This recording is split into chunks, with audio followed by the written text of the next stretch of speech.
Well, I know what the first question will be, which is where is the Daredevil reviews? We will get to Daredevil. Calm down. I'm working on it. I'm working on it.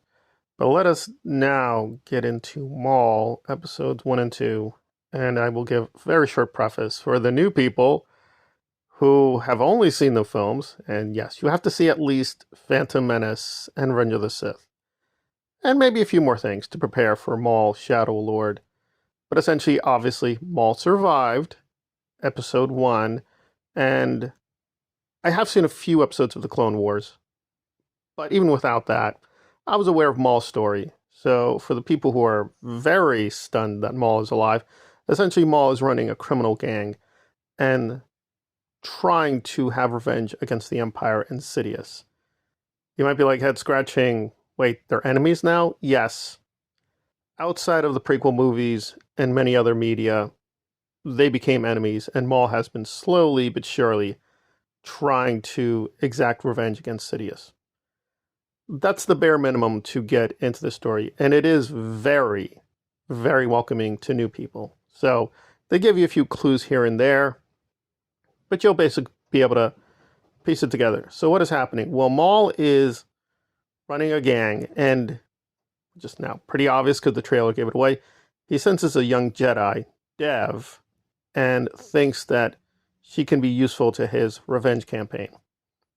So those are the good parts of episodes 1 and 2. They're setting up Dev, they're situating Maul, the gang, right? How vicious and powerful they are. But as the title gives away, they're standing in the shadows, right? They're basically doing a lot of gangster politics, forcing various factions that Maul feels betrayed him to work to his advantage. Probably the major dilemma is this minor character called Lawson, right? So they're on a planet called Janix, which to my knowledge is a new planet. So there you go. And again, although I'm very critical of Dave Filoni, I have to be honest. I was shocked at how restrained this series is so far. So episodes 1 and 2 are really good. There are, of course, Easter eggs, a lot of lightsaber battles, a lot of them, and obviously references to the Jedi, the Force, Order 66, so on and so forth. So if you do like the prequel era, there are tons of references and allusions, and I guess I missed a lot of them because looking at other reviews, yeah, this is jam-packed. However, Filoni usually prioritizes that over storytelling. Here, it's very well balanced. Again, for Filoni. So these episodes are fairly strong. However, spending time with Lawson, I think, was pointless. I understand there are new people, people who have not seen all of Clone Wars, like myself, people who don't see the comics, right, or the other animated shows. I have a little bit, so I was well versed in Maulology. But for the new people, I think Lawson is a good entry point. But still, his story is fairly simple. He's just acting like a foil, right? He represents the Empire, represents the official, quote, the official law enforcement establishment. And Maul, of course, is poking holes into the whole facade that the Empire is offering security and prosperity. Really, it's Sidious controlling everything. And Dev is this young Jedi, very confused. Right. She and her master survived Order 66, but are basically begging. They're on the outskirts, they're hiding, and she's just very frustrated. She doesn't like what her master is teaching her. On the other hand, she knows about Maul, and I thought it was really funny and telling that I've heard stories about you. So there you go. So Maul is kind of a legendary figure, even within the Star Wars universe, and she knows he's not a good guy. But Maul, of course, presents a very striking, different vision, namely that you've been indoctrinated by the Jedi. And look what happened. They got slaughtered. So it seems like a nice vision, but really, is this really where you want to end up? So it's pretty fascinating, really strong character building. But again, Lawson, a bit of dead weight. I will say, though, that given how obvious the plot is, and the trailer unfortunately gave a lot away of episodes 1 and 2, I was stunned at how much the trailers gave away, but it is what it is. But there were a few interesting plot twists, and I was like, oh, that's intriguing. That's very intriguing. Again, given what they could have done, they could have been very lazy, but they they think tried to give the gangsters a lot of character, different personalities. But of course, the star of the show here is the animation, which is bar none. Probably the only thing that can be compared are the Gendy years. But again, and again, I still love the Gendy, but it was meant to be very simple 2D drawings, very clean, very exaggerated, which is great. Um, but everything else, except for Visions, which, again, yes, Disney platforms Visions, but it was made by the Japanese. I don't think that counts. A lot of Lucasfilm animation, for the most part, is dreadfully ugly. I just found it consistently not clear what they're up to. But this one, yeah, that is what it is. They just went through a lot of trial and error, but this looks fantastic for the most part. Definitely the night scenes are the peak of episodes 1 and 2. That said, there were a few weak places, like Dev looks a little pudgy in a few scenes, so I don't think they perfected her look exactly. Also, the daylight scenes sometimes look really inconsistent.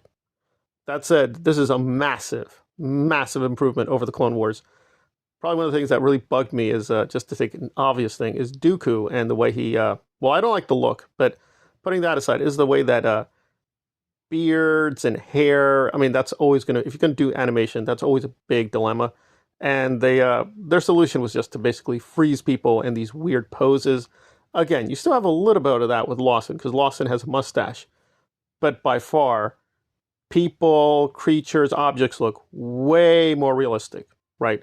The way they move, the way they flow, right? Body movements, it's much more seamless, way more seamless than the Clone Wars, right? So this is far, far beyond the mediocrity of the Clone Wars. So if you are disillusioned by the Lucas animation with the Clone Wars, don't worry, this is far, far better. Now, are there things that could still improve? Yeah, I mean, the look here of Maul is, for the most part, good, right? He is meant to be lean, mean, thin, and aggressive.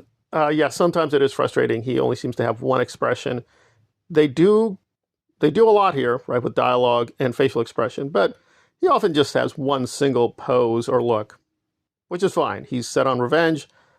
That's his focus. That's what he's going to do. So really not any major weakness or problem. That said, again, for Filoni, this is pretty good. And the pacing, I think, was excellent. However, if you do know the other Maul media, you may find this a little slow. Saying, just get to the good stuff, get to the saber battles, get to him destroying and tearing up things. I would agree. But again, there are new people. They're just stepping into the Maulology of it all. So it's fine to be a little patient here. That said, there was just one major trope I had a problem with. Again, this is very clearly borrowing a lot from horror movies.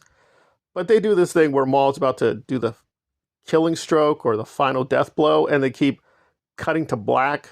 That was a little frustrating. Also, the use of the color red, right, to signify passion or death, that gets played out a lot. It still looks wonderful, but that is something they lean on too much. So, not too much to complain about. But episode 1 to me was way stronger than episode 2. Neither one is bad, but I'll give episode 1 a confident 9 out of 10. This is just great animation. Even if you're not into Star Wars, you should just check this out. It's just a good animated show so far. But the second episode had a few weak moments, so I'm going to give this a lower score. I'll give that 8.5. But the average here is really high. And again, Star Wars media, to put it mildly, has always been very chaotic. Looking at The Acolyte, Obi, Book of Boba Fett. Really, Andor has been the only thing that's been a complete near-perfect show. But this is up there. This is really so far. I mean, it's like, I don't have much to complain about. And Filoni does have a lot of weaknesses. But I don't know. At least they're off to a really good start. Maybe the final episodes will be very disappointing. But from the other reviews, apparently, they do maintain a lot of this quality. So I am heartily endorsing this, and I do urge you to check it out. Maul, Shadow Lord, episodes 1 and 2, excellent introduction to a new chapter of Darth Maul's story. See you later.